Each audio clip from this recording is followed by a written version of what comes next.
It's interesting. Years ago, Amy and I, we used to take dates, and when our kids were younger, we had a lot of expenses, having 5 kids and having them in private schools and just taking care in LA.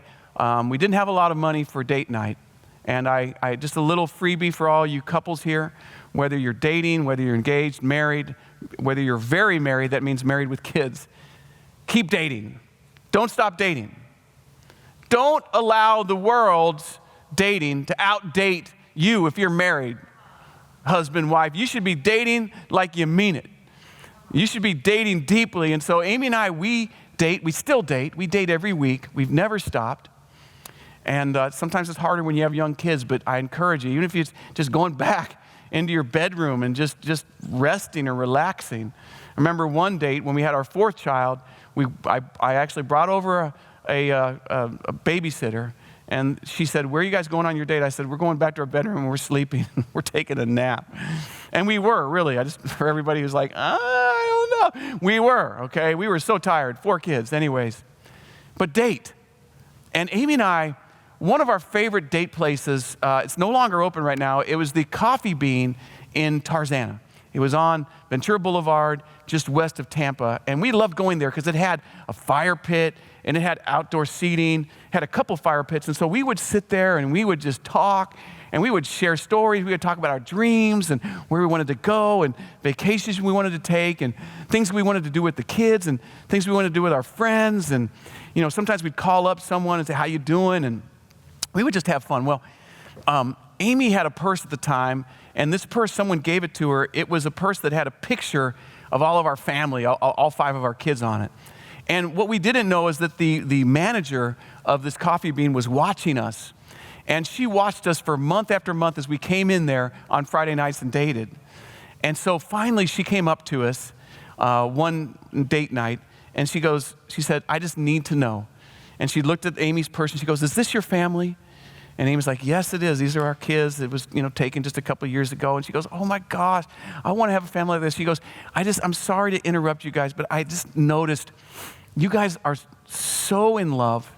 You guys have such a great relationship. I can just tell by watching you. I've seen you come in here week after week, month after month. I need to know, what is the secret to your marriage? And I've learned that if I just go in and start giving a response, that people really don't listen all that well. They kind of take some mental notes for a moment, then they move on. So I just said to her, "I don't think you really want to know."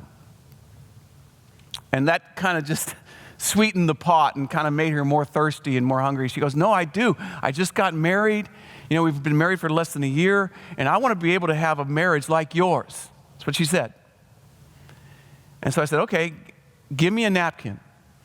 So I took a Coffee Bean napkin, and I said, "Do you have a pen?" Here's a pen. And I drew 3 dots in a triangle, and then I connected those dots. And then I said, the answer, before I wrote down God, yourself, and your mate, I just said the answer to having a happy, healthy marriage is a love triangle. Now, we are in LA, and that's not uncommon. There's a lot of open marriages out there. And she's like, I'm not getting this. She didn't know I was a pastor. She didn't know anything about me. But even without knowing that, she's like, "This doesn't sound right." And I said, "Let me explain. You need a third party in your marriage. You need a third party in your relationship, but only one third party. This is a third party that's not going to mess up your relationship. It's actually going to cause you to get closer. This third party is God himself. He's the one who created marriage. He's the one who wrote the book on marriage. He understands what the boundaries of marriage should be. And so you need to invite him in. And Amy and I invite him in. We pray every morning. We read the Bible together almost every day. We talk about God together every day. And you have to invite God into the center and be above. And if we could go back to that diagram again, I would appreciate it, Luke, back there. Appreciate you, Luke, back there on the PowerPoint.